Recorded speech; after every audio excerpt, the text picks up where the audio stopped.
माली परेशानी, पहली बात तो ये कि इतनी बड़ी परेशानी नहीं जिसको सवार किया जाए। आयत पढ़ूंगा कुरान पाक की और मेरा ख्याल है कि बहुत सारी परेशानियां तो कुरान मजीद के लफ्ज़ों से दूर हो जाएंगी। सूरह हूद है, उसकी आयत नंबर 6 है, 12वें सिपारे की पहली आयत है। क्या अंदाज है और मेरे रब का कितना मन मोह लेने वाला और दिल को छू लेने वाला अंदाज है।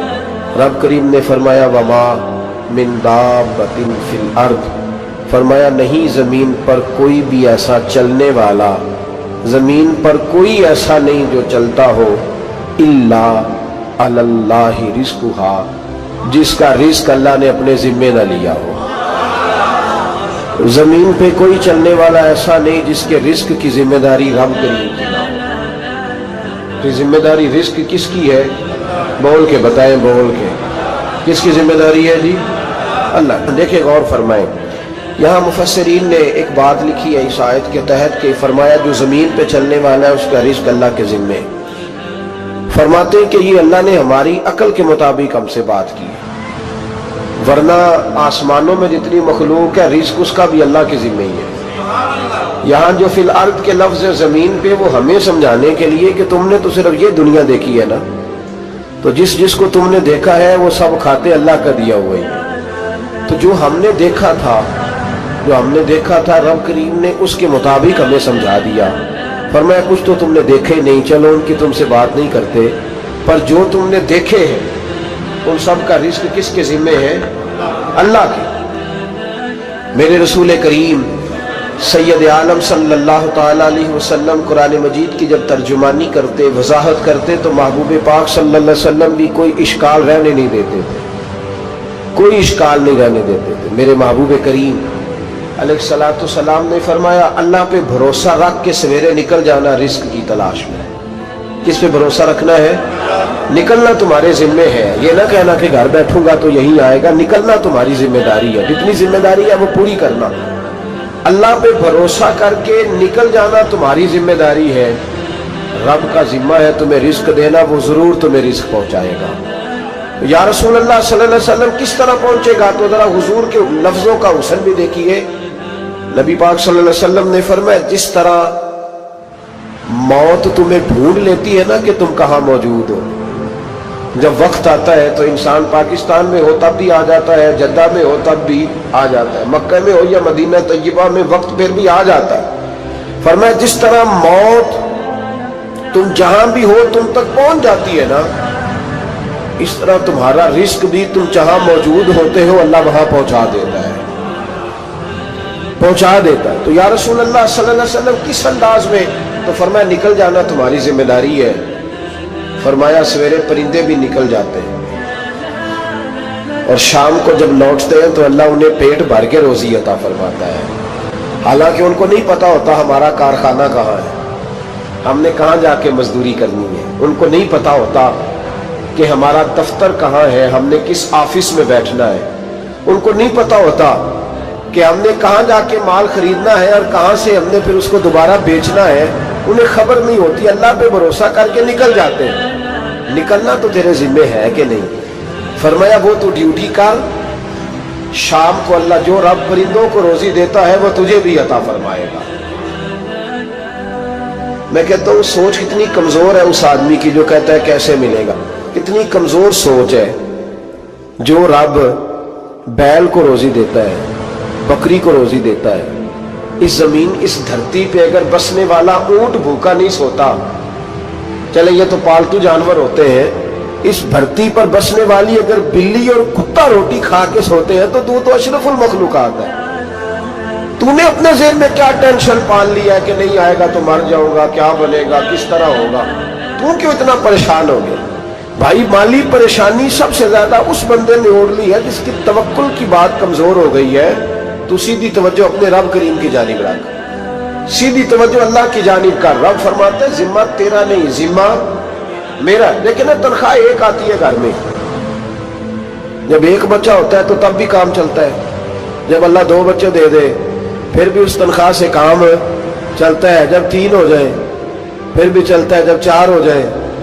नहीं आप ना भी बोले तो बात तो सही है, बहरहाल काम फिर भी چلے اسی تنخواہ میں سے جب بندہ بڑے بیٹے کی شادی کر کے بہو بیاہ کے لے آئے تو پھر بھی کام چلتا ہے، اور جب اس بیٹے کو اللہ بچے عطا کر دے تو اسی گھر میں، اسی آنگن میں، اسی چھت کے نیچے کام چلتا ہے۔ تو پھر تو مان جانا کہ چلانے والا تو نہیں، چلانے والا کوئی اور ہے۔ پھر تو مان جا کے چلانے والا کوئی تو اس وقت جب تنخواہ تیری لگی تھی تو کہتا تھا ابا بھی میری شادی نہ کر، میں بیوی کو کیسے کھلاؤں گا؟ تو وہی شخص ہے جس کی چھت کے نیچے پہ 1.5 درجن پوتے بھی پل رہے اور گزارا ان کا بھی ہو رہا ہے۔ تو رزق کا ذمہ کس کا ہے؟ اللہ کا ذمہ۔ اب ہمیں پتہ ہے پہلی بات تو پریشانی اس لیے اتار دینی چاہیے کہ ذمہ ہمارا ہے ہی نہیں۔ اب دوسری بات یہ کہ ذمہ داری کس کی ہے؟ اللہ حکیم بھی ہے اور علیم بھی ہے، حکیم بھی ہے اور جانتا بھی ہے، اور اسے پتہ بھی ہے کہ دینا کس طرح ہے۔ اب ہم پتہ کیا کہتے ہیں؟ کہتے ہیں وہ جو بندہ پجاروں میں بیٹھا ہے وہاں اسے نہیں بیٹھنا چاہیے تھا، اور میرا حق تھا۔ تجھے زیادہ پتہ ہے کہ اللہ کو؟ بول کے بتا نا، کس کو پتہ زیادہ ہے؟ کیوں جی؟ تو آپ اصل ٹینشن پتہ کب لگتی ہے؟ جب بندے کہتے ہیں نہیں وہ پجاروں میری تھی، میرا حق تھا۔ وہ جب گزرتی ہے نا پاس سے مہران کے تو مہران والا ٹینشن بڑی لیتا ہے، حالانکہ اللہ کو زیادہ پتہ ہے حق۔ ایک بات اپنے ذہن میں یاد رکھ لے، رٹ لے کہ جو میرے لیے بہتر تھا میرے رب نے مجھے دے دیا، اور بات ختم ہو گئی۔ بس وصل اچھا ہے نہ فراق اچھا ہے، یار جس حال میں رکھے وہی حال اچھا ہے۔ بس جو میرے حق میں بہتر تھا میرے رب نے مجھے، مسئلہ یہ ہے کہ تو اس پہ راضی ہونے کو تیار نہیں۔ حضرت علی کرم اللہ تعالیٰ وجہ الکریم نے میرے نبی پاک کی ایک حدیث بیان کی ہے، اور جناب علی جب یہ حدیث بیان کیا کرتے تھے تو حضرت مجاہد فرماتے ہیں یوں لگتا تھا کہ جیسے حضرت علی ہمیں ہر پریشانی سے نکال رہے ہیں۔ مولا علی شیر خدا رضی اللہ تعالیٰ عنہ فرماتے ہیں کہ مجھے میرے نبی پاک صلی اللہ علیہ وسلم نے ایک طریقہ دیا تھا ٹینشن فری ہونے کا۔ آپ فرماتے ہیں مجھے تو بڑا راس آیا ہے، تم بھی اگر کر لو گے تو تمہیں بھی فائدہ دے گا۔ کہا وہ کیا؟ حضرت علی کہنے لگے محبوب علیہ السلام نے فرمایا تھا لوگوں تم اللہ کے دیے ہوئے تھوڑے رزق پہ راضی ہو جاؤ، وہ تمہاری تھوڑی عبادت سے تم سے راضی ہو جایا کرے گا۔ تم 2 نفل بھی پڑھو گے تو اللہ راضی ہو جائے گا، تم 1 رکوع بھی سویرے اٹھ کے پڑھو گے تو وہ راضی ہو جائے گا، وہ تمہارے 313 درود شریف سے راضی ہو جائے گا، تم اس کے دیے ہوئے تھوڑے رزق سے راضی ہو جاؤ۔ ٹینشن اس لیے ہوتی ہے کہ ہم راضی نہیں جو اس نے ہمیں دیا ہے۔ وہ حل میں مزید کی جو دوڑ ہے نا، حل میں مزید کی، بے قدرہ کچھ قدر نہ جاتی، کیتی خوب تسلی ہو، دنیا دار پجاری زردے کتیاں دے گل ٹلی ہو، بک بک روشن اکھیاں تکیوں ویک حویلی کلی ہو، تے کوچ نصیر اساں جد کیتی پہ جانی تھر تھلی ہو۔ تو یاد رکھے یہ جو ہے نا مصیبت کے مال آ کیوں نہیں رہا، وہ سامنے والا پلاٹ میرے گھر کے سامنے ہے گھر کے سامنے، پر رجسٹری میرے نام کیوں نہیں؟ یہ مصیبت سانس نہیں دیتی۔ موٹر سائیکل کھڑی کرتا ہے نا جب آ کے دکان سے روٹی کھانے آتا ہے، دفتر سے گھر آتا ہے، کاروبار سے آتا ہے، تو جہاں موٹر سائیکل کھڑی کرتا ہے وہ ٹینشن بڑی ہے کہ کبھی میری ہو جائے نا یہ والی جگہ، تو میں یہاں بھی بورڈ لگاؤں اپنے نام۔ اس نے مالی پریشانی پیدا کی۔ تو جس حال میں ہے، کیونکہ تو نے اپنا یہ حال خود نہیں بنایا، جس نے بنایا ہے وہ بڑا بہتر جانتا تھا کہ تو اسی حال میں اسے اچھا لگتا ہے۔ تو اسے اسی حال میں، ایک بزرگ تھے تو ان کی طبیعت بڑی علیل ہو گئی، بیمار ہو گئے، تو اللہ نے آزمائش دی تو کیڑے پڑ گئے وجود میں۔ ایک کیڑا یہاں سے کھا رہا تھا، اللہ والے بڑے راضی رہتے ہیں اس کی رضا پہ، تو کیڑا یہاں کھا رہا تھا تو نیچے گر گیا، تو بابا جی نے اٹھا کے پھر وہاں رکھ لیا، کہنے لگے جب اس نے تیری ڈیوٹی مجھے کھانے کی لگائی ہے تو میں اس بات پہ راضی ہوں، تو نیچے کیوں گرتا ہے؟ بس ٹھیک ہے کھا، جب اس نے تجھے ڈیوٹی جو تیری لگائی۔ سالبہ بن عبد الرحمن ایک صحابی تھے، سالبہ غالباً نبی پاک صلی اللہ علیہ وسلم کی خدمت میں آئے، کہنے لگے یا رسول اللہ صلی اللہ علیہ وسلم غربت بڑی ہے، میرے لیے دعا کریں اللہ زیادہ مال دے۔ تو محبوب صلی اللہ علیہ وسلم نے فرمایا تو جس حال میں اچھا ہے وہ تیرے لیے بہتر ہے، اس میں تو ہے وہی حال تیرے لیے۔ مشکل ہے نا یہ جواب سننا، کہتے پیر صاحب فلان جگہ سے تویز آیا، وہاں تو وارے نے آرے ہو گئے، تو آپ کے ہاں، تو میں کہتا ہوں یہ تویز دینے والا اگر تویز دے کے امیر بناتا ہے تو پہلے خود کیوں نہیں بنتا؟ یہ خود تو 150 کا تویز بیچ رہا ہے، اپنی بیچارے کی حالت یہ ہے، اگر اتنا ہی طویل اس کا چلتا ہوتا تو پہلے 5 پجارو اس کے دروازے پہ کھڑی ہوتی. عجیب چکر ہے اور عجیب جگہ لوگ الجھ گئے, سمجھتے ہی نہیں بات کو. یا رسول اللہ صلی اللہ علیہ وسلم دعا کر دے تو محبوب نے کیا فرمایا؟ فرمایا تو جس حال میں ہے نا وہ حال تیرے لیے بہتر ہے, اسی میں رہ. کہ نہیں حضور دعا کرے. فرمایا سال بعد تو باز آ جا. حضور دعا کرے. فرمایا تو باز آ جا. 2-3 دفعہ کا ضد کی.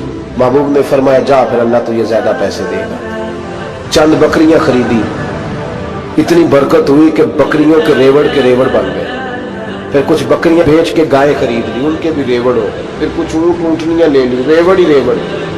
پہلے 5 وقت مسجد میں آتے تھے, اب فجر اور عشاء رہ گئی. پھر مال زیادہ ہوا تو مدینے شہر میں کوئی جگہ ہی نہیں, مدینے سے باہر حویلی خریدی, پھر جمعہ ہی رہ گیا. جمعے کے جمعے آتے. زکوٰۃ کا حکم آیا. میرے نبی کریم علیہ السلام نے حضرت ابو ہریرہ کو بھیجا. فرمایا جا اسے کہہ تیری زکوٰۃ بنتی ہے 2.5%. 10 کروڑ روپیہ ہو تو کتنی زکوٰۃ بنتی؟ بھئی 1 کروڑ کی 2.5 لاکھ ہوئی نا, تو 10 کروڑ کی کتنی ہوئی؟ تو بڑی مصیبت ہے جب بینک سے میسج آتا ہے نا کہ 25 لاکھ نکل گیا تیرے اکاؤنٹ سے. بہت بڑی مصیبت, بڑی ٹینشن ہوتی ہے. ایک صاحب میرے پاس آئے, ان کی زمین اچانک مہنگی ہو گئی. اچانک پہلے کچھ 15-16 لاکھ کی ایکڑ زمین تھی, پھر وہ کروڑ کی ہو گئی. تو میرے پاس آئے, کہنے لگے وہ 10 کروڑ روپے بنتے ہیں تو زکوٰۃ. تو میں نے کہا آپ نے کیا کیا؟ زری زمین پہ عشر آتا ہے, اس پہ زکوٰۃ نہیں آتی, تو آپ نے کیا کیا؟ کہنے لگے وہ کچھ سوسائٹی کے رول کے مطابق میں نے فائلیں وغیرہ لے لی ہے, اب میں نا کبھی موقع آئے گا تو ان کو بیچوں گا. تو میں نے کہا اب تو آپ کا یہ مال ہو گیا بزنس کا, تو اب تو اس پہ زکوٰۃ آئے گی. 10 کروڑ پہ جب 25 لاکھ سنا تو کہنے لگے فوراً دینی پڑتی ہے کہ تھوڑی تھوڑی سے بھی کام چل جاتا ہے. تو میں ان کا چہرہ دیکھنے لگا. میں نے کہا نہیں وہ تو آپ کو پتہ ہے, ویسے حضرت عمر فرمایا کرتے تھے بانٹ کے نہ دو, کوشش کرو کسی ایک کو دو, چلو کسی کا تو کچھ بن جائے, تو ایک کو دینی چاہیے. کہنے لگے تو مطلب یہ ایسا ہی حکم ہے؟ میں نے کہا آپ کسی اور سے تحقیق کر لیں. اب یہ بھائی لیتے وقت نہیں تجھے ٹینشن ہوئی کہ 15 لاکھ کا کروڑ ہو گیا, تو اس وقت کبھی تو نے کہا کہ یا اللہ, تو یہ کیسی سوچ ہے مسلمان, کس طرح کا اس کا؟ ہمارے ہاں جب کسی آدمی پہ حالات خراب ہوتے ہیں نا تو سب سے پہلے وہ اس طرح کرتا ہے کہ جو میں کہیں اللہ کے رستے میں دیتا ہوں پہلے اسے بند کرو. جس رستے تجھے آ رہا تھا پہلے تو نے وہ رستہ بلاک کیا. حضرت اسماء بنت ابی بکر صدیق کہتی ہیں میں حضور کو مسجد کے لیے, ادارے کے لیے, صحابہ صفا کے لیے کچھ دے رہی تھی, تو میں نے گننا شروع کیا تو حضور مسکرانے لگے. حضور مسکراتے کیوں ہیں؟ تو فرماتے لگی, محبوب فرمانے لگے اسماء اللہ کے رستے میں گن گن کے نہ دیا کر, ورنہ وہ بھی تجھے گن گن کے دے گا. تو اس کے رستے میں بے حساب دے, وہ بھی تجھے بے حساب ہی عطا فرمائے. لیکن پہلے یہ والا پہلے دروازہ بند کرو, یہاں سے پیسے ختم ہو رہے ہیں. تو اس طرح کرنا بھائی. اس دفعہ سور ذرا گرمیوں والے نہ خرید, لیکن جو تو اللہ کے رستے میں دے رہا ہے اسے دیتا رہے. لیکن ہم اپنا نقصان کرتے ہیں, زیادتی کرتے ہیں اپنے ساتھ. میں نے آپ کو پہلے بھی بتایا تھا پیار کی بولی ہے, پھر بولتا ہوں. ایک بڑے پیار والے دوست ہیں, ایک دفعہ مجھے کہنے لگے کہ آپ کئی دفعہ اعلان کرتے ہیں تو مجھے اچھا نہیں لگتا, اور آپ ادارہ بھی بہت زیادہ بننے والا ہے, بڑی چیزیں میں دیکھتا ہوں جو ہوں تو بڑا نظام اچھا ہو جائے, آپ دعا کریں اللہ مجھے پیسے دے تو میں بڑے سارے خرچ کروں گا اس کے راستے میں. تو میں نے کہا یا اللہ اسے 10 کروڑ دے, یہ 9.5 کروڑ تیرے راستے میں دے دے گا. تو چپ کر گیا, جس طرح آپ نہیں کر گئے سارے, چپ کر گیا وہ بھی. اس نے کہا جی نہیں جی انشاءاللہ کریں گے. تو میں کیا پلیا جی تے دعا پہ ہوں, ابھی تو وہ آئیں گے تو تب دیکھی جائے گی. تو یہی اڑ گیا ہے, یعنی 9.5 کروڑ اللہ کے راستے میں خرچ کرنے کی دعا پہ بھی آمین کوئی نہیں کہتا کہ چلو آمین ہی کہہ دے. تو میں کہا تینوں تے 50 لاکھ بچتا سی پیا, لیکن تو اس سودے پہ تیار. جب یہ سوچ ہوتی ہے, یہ غلط سوچ ہے. یہ بات تو اگر تم مسکرانے والی, لیکن یہ سوچ صحیح نہیں. حضرت عثمان غنی رضی اللہ تعالیٰ عنہ کہتے ہیں جس وقت نبی پاک صلی اللہ علیہ وسلم نے اعلان کیا نا جنگ کے موقع پر کہ 800 سپاہیوں کا خرچہ چاہیے, کہتے ہیں میرے پاس 600 کا تھا. یہ ایک روایت میں حضور نے 1000 کا اعلان کیا تو میرے پاس 800 کا تھا. جب 2-3 دفعہ نبی پاک نے اعلان کیا تو کہتے ہیں میں نے کھڑے ہو کے کہا یا رسول اللہ پورا 800 میری طرف سے. کہتے ہیں میں نے 200 سپاہی کا خرچہ ادھار اٹھایا लेकिन पूरे 2 महीने नहीं गुजरे थे, रब करीम ने मुझे कई गुना करके पैसे वापस अता फरमा दिए। पर बात तो ये है कि तेरी वहां लौ लगी हो, तू तजारत करता है उन लोगों के साथ जो क्या दे सकते। तो सालबा के पास हुजूर ने पैगाम भेजा। पहले तो कहा तेरे लिए बेहतर नहीं माल, जब इसरार किया तो बड़ी बरकत हो गई, बड़ा आया तो फरमाया ज़कात दे, 2.5 ज़कात है। जब सोचा कि 5 ऊँटों पे एक बकरी जाएगी और बड़ा सारा मुझे देना पड़ेगा, अब जब गौर किया तो ये तो ना कहा कि मैं नहीं देता। हजरत अबू हुरैरा से कहने लगे नबी करीम अलैहिस्सलाम की खिदमत में अर्ज करना कि मैं खुद आऊंगा। हजरत अबू हुरैरा ने आके अर्ज की या रसूल अल्लाह सल्लल्लाहु ताला अलैहि वसल्लम, हुजूर वो कहते थे मैं खुद आऊंगा। तो कहते हैं महबूब ने ठंडी सांस ली, फरमाया उसे कहा था कि तेरे लिए माल बेहतर नहीं, अब हलाक हो गया, हाय अफसोस हलाक हो गया। उनको भी थोड़ी देर के बाद एहसास हुआ कि ये मैंने क्या किया, नबी पाक को ही कह दिया नहीं है, हुजूर को कह दिया बाद में आऊंगा। अब दौड़े आए, अर्ज की हुजूर मैं सारा कुछ लेके आया हूं, कबूल कर ले। महबूब ने फरमाया गोया बिलाल हबशी की खुश्क खजूर भी कबूल है, और सुहैब रूमी एक अट्टी बांध के लाए तो वो भी कबूल है, और अम्मार बिन यासर और मुसअब बिन उमैर अगर 2 दिनार दे जाए और कोई पुराना जोड़ा किसी सिपाही के लिए छोड़ जाए तो वो भी कबूल है, लेकिन तू अपना लाखों लेके चला जा, तेरा कोई नहीं कबूल, माफ कर दे। फरमाया जा माफ किया, पर पैसे लेके ना आना। अगले साल फिर आए, बंधे हुए हाथ है, महबूबा मैं दौलत का क्या करूंगा, आग लगानी है, कबूल कर ले। फरमाया तू ले जा, तेरा नहीं कबूल, गिरा जो उनकी निगाह से वो संभल नहीं सकता। हुजूर ने विशाल ज़ाहिरी किया तो जनाब सिद्दीक अकबर के पास आए, लाखों का माल, अबू बकर कबूल कर लो। तो जनाब सिद्दीक अकबर कहने लगे उसका कर लो जिसका नबी ने नहीं किया, चल जा कोई नहीं चाहिए। हजरत उमर के जमाने में कहत पड़ गया, बारिशें नहीं होती, गल्ला नहीं मिलता, हालात खराब है, माली तौर पे बहरान आ गया, गुर्बतें, मजबूरियां, तकलीफें, आके रोए उमर मेरा कबूल कर लो, मुझे माफी तो मिल गई थी ना। फरमाया माफी अपनी जगह पे, पर जिसका मुस्तफा ने कबूल नहीं किया। बहुत सारे लोगों को पता ही नहीं कि उनका कबूल ही नहीं हुआ, और वो उलझे हुए, उन्हें खबर ही नहीं कि असल बात क्या है। फरमाया जिसका मुस्तफा करीम ने कबूल नहीं किया, अब हीरे और जवाहरात भी लेके आए तो भूखे मरेंगे, पर उसका कबूल, उस बात पे राजी रहो, इस हाल में अल्लाह ने रखा हुआ, उस हाल में राजी रहो। जो मुसीबत है ना देखनी के वो भी मेरे पास, तुम्हें क्या पता, कभी पूछ तो सही उससे वो किस मुसीबत का शिकार है, जो माली तौर पे बड़ा अमीर है, तो उसकी तरफ देख के अपना दिल बुरा करता है। बस जिस हाल में रब ने रखा है उस हाल में रह। हजरत उस्मान गनी के जमाने में तो वो विसाल कर गए, लेकिन भाई तू जिस हाल में तेरा रब तुझे रखता है उस हाल में रह, तेरी माली परेशानियां खत्म हो जाएंगी। मैंने पहले भी शायद आपको एक दफा कहा था, मैं तालीम से फारिग हुआ तो मेरे एक उस्ताद और मेरे कुछ दोस्त कहने लगे अफ्रीका आ जाए आप, भाई बहुत बड़ा इदारा है, उसको चलाएं, उसको संभालें। तो मेरी वालदा से मैंने कहा, कुछ तबीयत होती है ना इंसान की, मेरा भी दिल लग गया। मेरी अम्मा पढ़ी नहीं थी, लेकिन अल्लाह ने दानाई बड़ी अता फरमाई थी, हिकमत बड़ी थी, सियानी बड़ी थी।